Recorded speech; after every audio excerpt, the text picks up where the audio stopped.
I'm Annie Twitchell with the Original Irregular in Kingfield, and I'm here in Madrid Township on the Calvin Gray Road taking a look at the bridge.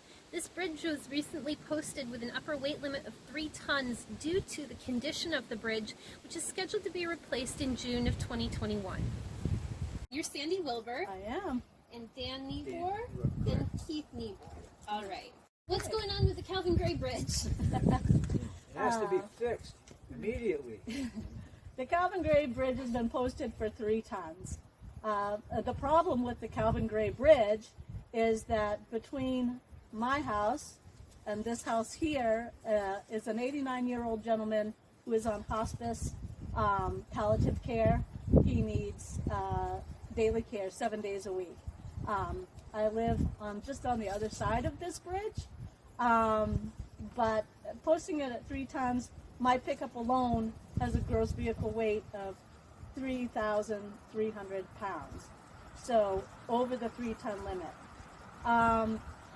The county commissioner has told me that if you choose to cross the bridge and it should fail, that's your liability. Having it posted releases them from any liability that they would hold as the bridge is posted. The problem therein lies that if I should bust through the bridge, my insurance company is not going to cover me either because it's posted.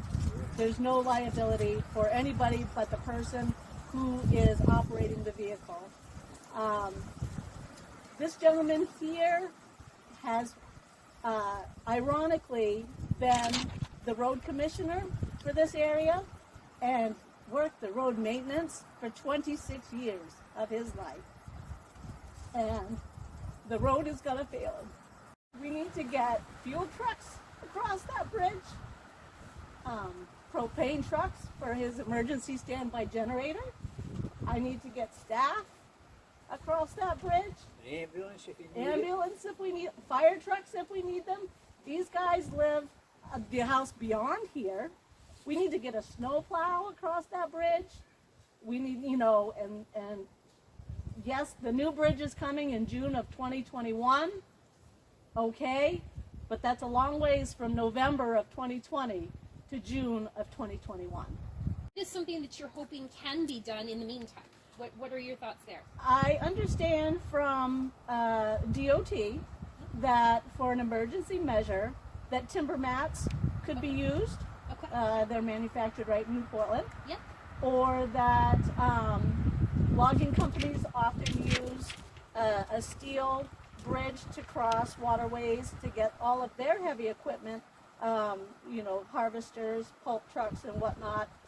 It's a steel bridge that would span that 13.5-foot piece of brook they're long enough to temporarily be able to ensure that folks are still getting their needed services across that bridge. The bridge itself is not very big.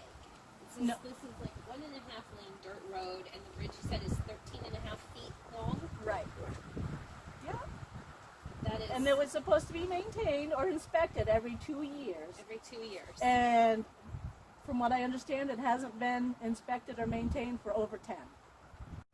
Somebody got paid at least 5 times to inspect that bridge, and somebody wrote the check at least 5 times to make sure it was done, and it wasn't done. I need an emergency, measure now. I need them, and the day before the county commissioners met, he assured me that there would be an emergency measure was going to be taken, and the emergency measure, Clyde Barker. Yeah. Before the last county commissioners meeting. On the 3rd? Yeah. Yeah. But apparently the only measure that was taken was to be sure you get that sign up. We need suggestions. We need some ideas. We got to figure out how to get this taken care of. All right. So this is the Calvin Gray Bridge, and it's a little dark underneath, but some of the beams are falling down. They're rotted out. The abutments are in rough shape. On the other side of the bridge, there's segments of the abutments that are rotted out. But this is what the underneath of the Calvin Gray Bridge looks like. There's a lot of rotted beams in here, and it's slated to be replaced with a precast concrete bridge next June.